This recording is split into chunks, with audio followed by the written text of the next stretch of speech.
Moikka, mä oon Pihvimies ja tänään mä näytän teille pienet vinkit, että miten kannattaa laittaa hängersteikkiä. Eli tässä keskellä menee tämmönen kalvo, niin se otetaan sieltä pois ja se löytyy ihan veitsellä.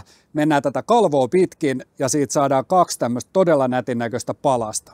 Sen jälkeen siihen laitetaan suola, pippuri ja sitten heitetään tämmöiseen kulhoon.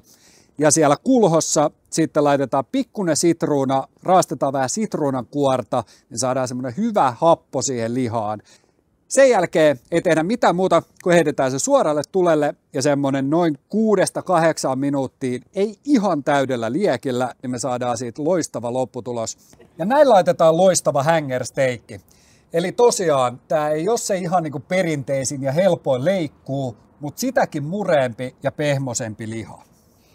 Näyttää todella hienolta ja mä oon valinnut tähän lihan kaveriksi, hängersteikin kaveriksi tällaisen viinien kuninkaan Barolon Nebbiolosta, Podere Ruggeri Corsini. Ja miksi? No sen takia, että tuossa on selkeästi tämmöistä pahteisuutta ja tämän viinin hedelmäisyys niin kuin täydentää sitä. Ja jos mä ymmärsin oikein, sä oot laittanut vähän tämmöistä sitruunaa tuohon pintaan. Joo. Ja kun Nebbiolossa on myös nyt tiettyä hapokkuutta, niin se todellakin täydentää ja hyvin istuu tämän viinin kanssa. Tämä on kyllä todella hyvää. Vaikka en ole vielä maistanutkaan, mutta nyt maistan.